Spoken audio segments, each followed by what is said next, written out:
Olá, turma, tudo bem? Bora lá para mais um dia, né, na nossa leitura. Mais um tempo aqui com o Senhor, com a palavra, né? E eu tenho certeza que esse domingo vai ser bom demais, né? Aquilo que Deus tem preparado para nós. Hoje nós já estamos no último dia da semana 18, dia 7, né, da semana 18. E a gente vai ler mais um trecho de 1 Crônicas, né? E eu quero dizer para vocês que tudo que está escrito na palavra de Deus tem importância. Cada versículo, cada capítulo tem o seu porquê. O Espírito Santo inspirou esses homens para deixar isso escrito para nós, porque tudo aqui é muito importante. Então não caia na bobagem de querer pular essas partes onde tem genealogia, aonde é a parte mais histórica, porque isso tudo tem muita importância. Geralmente a gente tem a maior facilidade, né, com livros mais poéticos, como o livro de Salmos, ou com os evangelhos, ou com a parte lá de Gênesis, né? A gente geralmente tem maior facilidade na leitura desses livros, de entender e de achar que é importante. E esses como o livro de 1 Crônicas, 2 Crônicas, né, e outros livros que a gente vai ter aí durante a nossa jornada, a gente tem a tendência de falar, mas é muito chato, é muito difícil, né, lá no Pentateuco, Levítico, Números, né, a galera geralmente tem dificuldade, mas eu quero dizer para vocês que tudo realmente é muito importante, e Deus não deixou isso por acaso aqui para nós. Então, se você se compromete a realmente ler com qualidade, com tempo, prestando atenção no que você está lendo, o Espírito Santo com certeza vai te trazendo entendimento de assuntos ou de momentos que você está lendo, e aquilo vai se completando dentro de você e a gente vai tomando forma, né, na nossa leitura. Vamos orar e a gente já vai começar? Senhor, eu quero te agradecer por esse domingo, eu quero te agradecer por esse dia, Pai, por esse final de mês que está se aproximando aí, o último dia praticamente do mês, e nós queremos te agradecer, Deus, porque o Senhor é bom demais. O Senhor tem trabalhado de forma tão poderosa conosco durante já esses 4 meses do ano de 2023, e nós já estamos na segunda-feira entrando no 5º mês desse ano, no mês de maio, e nós te agradecemos, Jesus, por tudo que o Senhor fez até aqui, e nós cremos que o Senhor tem muito mais para ministrar na nossa vida, para falar conosco, para, Senhor, construir em nós aquilo que o Senhor precisa construir e tirar de nós aquilo que precisa ser tirado, né? Ser moldado à imagem e semelhança de Jesus. Obrigada, Senhor, pela transformação que o Senhor tem causado, Pai, no nosso interior, na nossa mente. Que a nossa mente seja, Senhor, totalmente transformada pela Tua palavra, Senhor, dia após dia. Nós te pedimos e te agradecemos, Senhor, por tudo que o Senhor tem feito até aqui. Em nome de Jesus. Amém. Amém, queridos? Então vamos lá, semana 18, dia 7, 1 Crônicas, do capítulo 7 ao capítulo 10. Então, capítulo 7, versículo 1 diz assim: Estes foram os 4 filhos de Issacar, Tolá, Puá, Jazube e Sinrom. Os filhos de Tolá foram chefes dos seguintes grupos de famílias: Uzi, Refaias, Jeriel, Jamai, Ibzão e Samuel. No tempo do rei Davi, o número total de soldados pertencentes aos descendentes de Tolá eram de 22.600. Os filhos de Uzi foi Israías. Estes foram os filhos de Israías: Micael, Obadias, Joel e Isias. Todos esses 5 homens foram chefes de famílias, que tinham muitas mulheres e filhos. No tempo de Davi, os homens dessas famílias, preparados para a guerra, eram 36.000.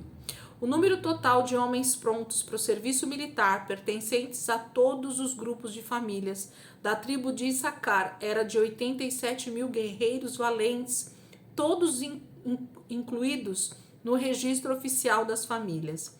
Os filhos de Benjamim foram Belá, Bequer e Gediael. Os filhos de Belá foram Esbom, Uzi, Uzei, Jerimote e Iri. Esses 5 poderosos guerreiros foram chefes de grupos de famílias e comandavam 22.034 soldados, todos registrados no livro oficial das famílias. Os filhos de Bequer foram Zemira, Joás, Eliezer, Elioenai, Onri, Jerimote, Abias, Anatote e Alemete. No tempo de Davi, haviam 22.200 poderosos guerreiros entre os filhos dessas famílias. Eles eram comandados pelos chefes dos grupos de famílias. O filho de Gediael foi Bilã. Os filhos de Bilã foram Jeús, Benjamim, Eude, Kenaaná, Zetã, Tarsis e Aizaar. Eles foram chefes de famílias dos seus grupos de famílias de Gediael, e dentre os descendentes deles havia 17.200 guerreiros prontos para a guerra. Os filhos de Ir foram Supim e Rupim, e Uzim era um dos filhos de Aer. Os filhos de Naphtali, netos e bisnetos de Bila, esposa de Jacó, foram Jaziel, Guni, Jezer, Salum. Os filhos de Manassés, nascidos de sua concubina Síria, foram Asriel e Maquir, pai de Gileade.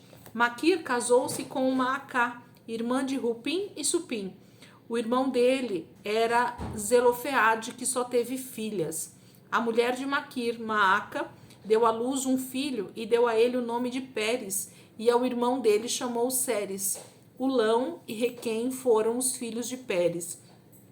O filho de Ulão foi Bedã. Portanto, esses foram os descendentes de Gileade, netos de Maquir e bisneto de Manassés.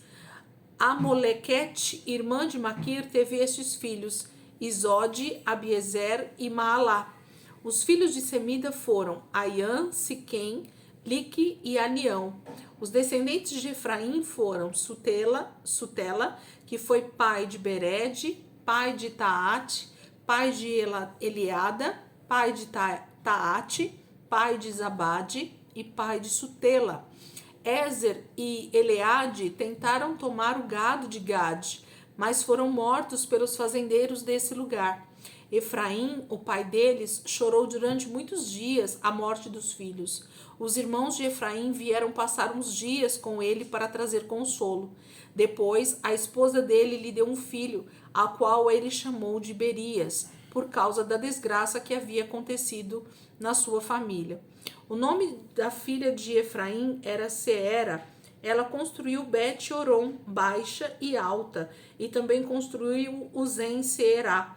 Estas são as famílias dos filhos de Efraim: Refa, pai de Rezefe, Rezefe, pai de Telá, Telá, pai de Taã, Taã, pai de Ladã, e Ladã, pai de Amiúde, Amiúde, pai de Elisama, e Elisama, pai de Num, Num, pai de Josué. Eles moraram numa terra onde de um lado ficavam Betel e as cidades vizinhas, Naarã a leste e Gézer e seus povoados a oeste, além de Siquém e Azá e suas vilas. Os descendentes de José, filho de Israel, eram da tribo de Manassés. Eles tomaram conta das seguintes cidades e das vilas em redor: Bet-Seã, Taanaque, Megido e Dor, com seus povoados. Os filhos de Aser foram Imna, Isva, Isvi, Berias e Sera, irmã deles. Os filhos de Berias foram Eber, Malquiel, que foi pai de Birzavite. Os filhos de Eber foram Jafilete, Somer, Otã e Suá, irmã deles. Os filhos de Jafilete foram Pazaque, Bimal, Asvate. Os filhos de Semer, irmão de Jafilete, foram Ai, Rogá, Jeubá e Arã. Os filhos de Elen, irmão de Somer, foram Zofá, Imna, Selis e Amal. Os filhos de Zofá foram Suá, Arnefer, Sual, Beri, Inra, Bezer, Rode, Samá, Silsa, Itrã e Berá. Os filhos de Jéter foram Jefoné, Pispa e Ara. Os filhos de Ulá foram Ará, Raniel e Rízia. Todos esses descendentes de Aser foram chefes de famílias, homens escolhidos, soldados valentes, bons líderes e sabiam lutar muito bem. Eles estavam inscritos nos registros de famílias e havia um total de 26.000 soldados. Amor, se quiser fechar aí a porta, pode fechar. Eu esqueci de puxar, pensei que você ia demorar lá embaixo. Se você quiser puxar para ligar aí, pode. Capítulo 8, gente. Capítulo 7 falou de mais uma parte da linhagem, né? Então, capítulo 8. Os filhos de Benjamim, de acordo com a idade, foram Belá, seu primeiro filho, Asbel, o segundo, Ará, o terceiro, Noá, o quarto, Rafa, o quinto. Os filhos de Belá foram Adar, Gerá, pai de Abiúde, Abissua, Naamã, Auá, Gerá, Setufá e Urão. Os descendentes de Eude, chefe das famílias que moravam em Gebá, que foram deportados como escravos para Manaate, foram os seguintes: Naamã, Aias e Gera, também conhecido pelo nome de Eglã, pai de Uzá e Aiude. Gera foi quem os deportou. Saaraim abandonou suas esposas, Uzim e Bará, porém na terra de Moabe ele teve filhos. Com sua esposa Rodes teve estes filhos: Jobabe, Zíbia, Messa, Malcã, Jeús, Saquias e Mirma. Todos esses filhos se tornaram chefes de famílias. Com a sua esposa Uzim, ele teve os filhos Abitube e Eupaal. Os filhos de Eupaal foram Eber, Mizã, Semede, que construiu Ono, e Lode e os povoados vizinhos. Os outros filhos que ele teve foram Berias e Sema, chefes das famílias que moravam em Aijalon. Eles expulsaram os moradores de Gate. Também foram filhos de Eupaal, Aiô, Sasaque e Jeremote, Zebadias, Arade, Éder, Micael, Ispa e Joá. Foram descendentes de Berias. Também estes foram descendentes de Eupaal: Zebadias, Mesulão, Isque, Eber, Ismeral, Islias e Jobabe. Os descendentes de Simei foram Jaquim, Zicre, Zabde, Elienai, Ziletai, Eliel, Adaías, Beraias e Sinrate. Os descendentes de Sasaque foram Ispã, Eber, Eliel, Abdom, Zicre, Anã, Ananias, Elão, Antotias, Ilfideias e Penuel. Os descendentes de Jeroão foram Sanserai, Searias, Atalias, Jaresias, Elias e Zincre. Esses foram os chefes das famílias que moraram em Jerusalém, conforme registrado em suas genealogias. Jeiel, o pai de Gibeon, morava em Gibeon. O nome da sua mulher era Maacá. O filho mais velho dele se chamava Abdom, e de seus outros filhos Ur, Quis, Baal, Nadab, Gedor, Aiô, Zequer e Miclote. Este foi o pai de Simeia. Todas essas famílias moraram perto dos seus parentes em Jerusalém. Ner foi o pai de Quis, e Quis foi o pai de Saul. Os filhos de Saul foram Jonatas, Malquissua, Abinadab, Esbaal. O filho de Jonatas foi Mefibosete. O filho de Mefibosete foi Mica. Os filhos de Mica foram Pitom, Meleque, Tareia e Acás. Deixa eu ver aqui por que não entrou. Peraí, gente. Acho que agora foi. Acás foi o pai de Jeoada, e Jeoada foi o pai de Aimeete, Azimavete e Zinri. O filho de Zinri foi Moza. Moza foi o pai de Beneá. Beneá foi o pai de Rafa. Rafa foi pai de Eleasa. Eleasa foi o pai de Azel. Azel teve 6 filhos: Aziricão, Bocro, Ismael, Searias, Obadias e Anã.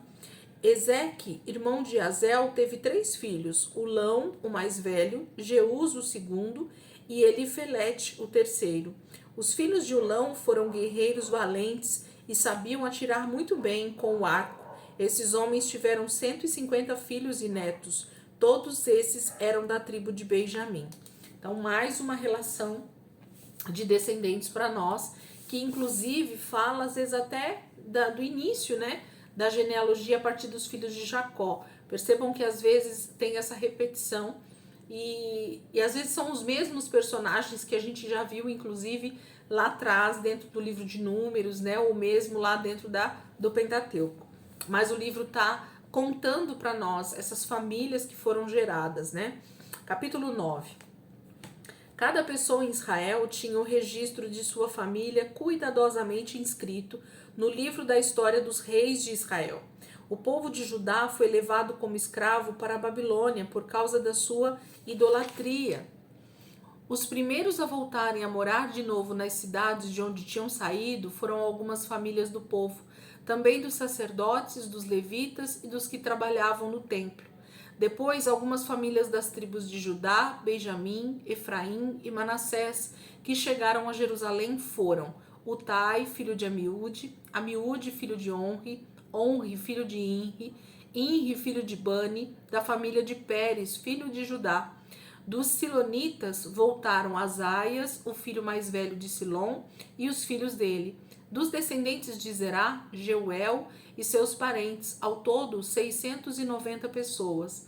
Dentre os membros da tribo de Benjamim que voltaram estavam estes: Salu, filho de Mesulão, Mesulão, filho de Odavias, Odavias, filho de Asenua, Ibneias, filho de Jeroão, Elá, filho de Uzi, Uzi, filho de Micre, Mesulão, filho de Cefatias, Cefatias, filho de Reuel, e Reuel, filho de Ibnias. Todos esses homens eram chefes de famílias. Os homens de Benjamim que voltaram foram 956, todos registrados em sua genealogia. Os sacerdotes que voltaram foram esses: Jedaias, Jeoiaribe e Jaquim, Azarias, filho de Ilquias, Ilquias, filho de Mesulão, Mesulão, filho de Zadok, Zadok, filho de Meraiote, Meraiote, filho de Aitube, o principal encarregado da casa de Deus. Adaias, filho de Jeroão, filho de Pazur, filho de Malquias, e Massai, filho de Adiel. Adiel, filho de Jazera, Jazera, filho de Mesulão, e Mesulão, filho de Mesilemite, Mesilemite, filho de Imer. No total, voltaram 1.750 sacerdotes, que eram chefes de famílias. Eles eram homens capacitados para o serviço da casa de Deus. Entre os levitas que voltaram estavam Semaias, filho de Azube, Azube, filho de Aziricão, Aziricão, filho de Azabias, dos filhos de Merari. Baquebacar, Eres, Galau, Matanias, filho de Mica, filho de Zincre, que era filho de Asaf. Obadias, filho de Semaias, filho de Galau, filho de Gedutum, e Berequias, filho de Asa, filho de Eucana, que morava perto das aldeias dos Netofatitas. Os guardas da porta eram Salum, o porteiro-chefe, Acube, Talmon, Aimã e os irmãos dele. Eles eram os guardas da porta do rei, a leste, e Salum era o chefe deles. Salum era filho de Coré, que era filho de Ebiasaf, que era filho de Corá. Ele e seus parentes mais chegados, os coraitas, tinham a responsabilidade de cuidar do sacrifício e de proteger as portas do lugar santo, da mesma maneira como seus pais no passado eram os vigias e guarda da habitação do Senhor, o tabernáculo. Naquele tempo, Finéias, filho de Eleazar, foi o primeiro encarregado dos guardas das portas, e o Senhor estava com ele. Nesse tempo, Zacarias, filho de Meselemias, era o responsável pela proteção das portas de entrada do tabernáculo.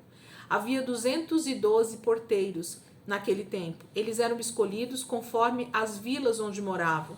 Essa escolha era feita conforme os registros de famílias. Davi e o profeta Samuel escolheram esses homens porque eles mereciam confiança. Eles e os descendentes deles eram os responsáveis pela casa do Senhor, ou seja, o tabernáculo. Eles vigiavam os 4 lados, leste, oeste, norte e sul. Os parentes deles que moravam nas vilas, de tempo em tempo vinham prestar serviço, e cada vez que vinham, trabalhavam por um período de 7 dias. Os 4 principais guardas das portas, todos levitas, tinham um trabalho que só era feito por pessoas de grande confiança. Eles deviam cuidar das salas mais importantes e também dos tesouros da casa de Deus. Por causa desse trabalho importante de vigia, eles passavam a noite perto da casa de Deus e abriam as portas todas as manhãs. Alguns deles foram nomeados para cuidar dos diversos vasos usados nos sacrifícios e na adoração no templo. Eles conferiam tudo para que nada fosse perdido. Outros ficavam responsáveis pelos móveis, pelos objetos do lugar santo e pelo fornecimento como farinha, vinho, azeite, incenso e perfumes. Outros sacerdotes preparavam os perfumes e o incenso. Matitias, que era levita e filho mais velho de Salum, o coraíta, era quem fazia os bolos achatados para as ofertas. Alguns dos homens da família de Coate eram responsáveis pelo preparo do pão especial todos os sábados. Os cantores eram todos levitas, chefes de famílias. Eles moravam nas salas do templo, estavam ocupados dia e noite com o serviço que faziam, por isso estavam livres de outros trabalhos. Todos eles eram chefes de famílias levitas, alistados como líderes em suas genealogias, e moravam em Jerusalém.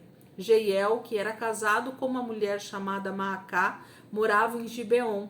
Estes são alguns dos filhos dele: Abdon, seu filho mais velho, Zur, Quis, Baal, Ner, Nadab, Gedor, Aiô, Zacarias e Miclote. Miclote morava com seu filho Simeia em Jerusalém, perto dos parentes dele. Ner foi o pai de Quis, Quis foi o pai de Saul, Saul foi o pai de Jonatas, Malquissua, Abinadab e Esbaal. Jonatas foi o pai de Mefibosete, e Mefibosete foi o pai de Mica. Mica foi o pai de Pitom, Nieleque, Tareia e Acás. Acás foi o pai de Jairá. Jairá foi o pai de Alemete, Azimavete e Zinri. Zinri foi o pai de Moza. Moza foi o pai de Bineá, que foi o pai de Refaías, que foi o pai de Eleazar, que foi o pai de Azel. Azel teve 6 filhos: Aziricão, Pocru, Ismael, Searias, Obadias e Anã. Aqui fala um pouquinho sobre o serviço, né? Quem estava alistado aqui para os serviços, o tempo que eles ficavam trabalhando ali no templo, a responsabilidade, né, das famílias dos coraitas, dos meratitas, né, dos meraitas. Então, tinha toda essa responsabilidade detalhada para cada família, para cada tribo, para cada função que eles faziam. Tinham que ser homens de confiança, a palavra está falando, né? Então a gente percebe aqui no capítulo 9 isso. Mas a gente também percebe uma certa repetição, até das genealogias. Não sei se vocês perceberam aqui no final, eles repetem um pouco da genealogia, inclusive do próprio Saul, né? Do rei Saul, com seu pai, com seu avô, né? Quis, né? Então ele fala um pouquinho de novo dos seus filhos e dos seus netos e bisnetos. Capítulo 10, que é o nosso último texto de hoje. Os filisteus atacaram e derrotaram os soldados do exército de Israel. Esses soldados fugiram, mas foram alcançados e mortos no monte Gilboa. Os filisteus foram atrás de Saul e de seus 3 filhos, Jonatas, Abinadab e Malquissua, e mataram todos. Saul estava em grande dificuldade com os inimigos lutando ao seu redor, quando os soldados filisteus atiraram flechas contra ele e o feriram gravemente. O rei gritou então para o seu ajudante: depressa, tire a sua espada e me mate com ela, antes que me peguem e eu seja maltratado por esses homens que não temem a Deus. Mas o ajudante ficou com medo de cumprir a ordem. Saul pegou então a sua própria espada e caiu sobre a ponta dela, de modo que a espada atravessou o seu corpo. Quando o ajudante viu que Saul estava morto, ele também jogou-se sobre a sua espada e morreu. Assim morreram Saul, seus 3 filhos. Toda a família de Saul morreu no mesmo dia.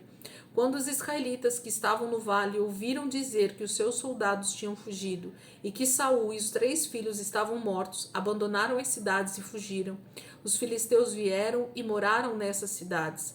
Quando os filisteus voltaram no dia seguinte para saquear os homens mortos na luta, encontraram os corpos de Saul e de seus filhos no monte Gilboa. Então tiraram a armadura de Saul e cortaram a cabeça dele. Depois disso, saíram por todo o país, mostrando as armas e a cabeça de Saul. Os filisteus proclamaram diante das suas imagens e do povo o que para eles era uma notícia maravilhosa. Colocaram as armas de Saul num dos templos dos seus deuses e penduraram a cabeça dele no templo de Dagon. Quando os habitantes de Jabes de Gileade ouviram que os filisteus fizeram a Saul, os homens mais valentes foram ao campo de batalha e trouxeram de lá o corpo de Saul e os corpos dos seus 3 filhos. Lá sepultaram os ossos debaixo de um carvalho em Jabes, choraram e jejuaram durante 7 dias. Saul morreu por ter desobedecido a palavra do Senhor e porque tinha consultado um médium, em vez de pedir a orientação ao Senhor. Por isso o Senhor matou Saul e deu o reino a Davi, filho de Jessé. Então aqui repete, né? Inclusive o texto que a gente já viu lá atrás, falando sobre essa morte de Saul, tão trágica, né? Por conta dessa desobediência mesmo a Samuel, por não ter obedecido ao Senhor desde o início, por não ter buscado a direção de Deus. Deus, então, depois de muitos anos do reinado de Saul, dá então essa batalha contra os filisteus e Saul é morto junto com seus filhos. Assim como o profeta Samuel havia dito, profetizado, que o próprio Senhor tinha dito. Então aqui a gente tem um relato novamente, igual estava lá em 1 Samuel, tá? Da morte de Saul, dos seus filhos, de como foi essa morte e de que o reino então é entregue a Davi a partir desse momento. Amém? Então a gente terminou aqui esse trecho, né, de 1 Crônicas, onde fala bastante sobre genealogia. Se alguém tiver paciência como eu, né, já fiz lá atrás as anotações dessas genealogias, é muito bacana a gente ter isso, porque ajuda nos estudos, ajuda no entendimento, né, conforme a gente vai anotando, até fica mais fácil, né, parece meio até bobo isso, mas eu vou dizer para vocês que no final das contas, vocês vão ver como fica bacana a gente entender os textos bíblicos e essas linhagens que vão se formando e quantos homens e famílias realmente Deus levanta nesse momento da história para ser esse povo chamado Israel. Amém? Então, amanhã, segunda-feira, feriado, né? 1º de maio, a gente tem aí Salmos, né? Para ler justamente dentro dessa parte histórica.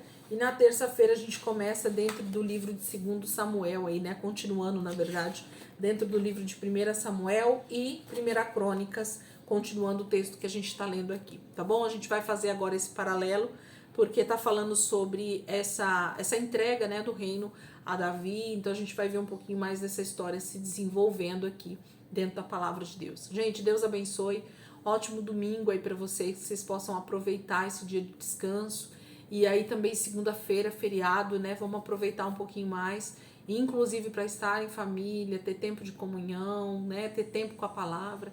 Deus tem algo maravilhoso para ministrar as nossas vidas, com certeza, nesses dias aí de descanso, aproveitando esse feriado.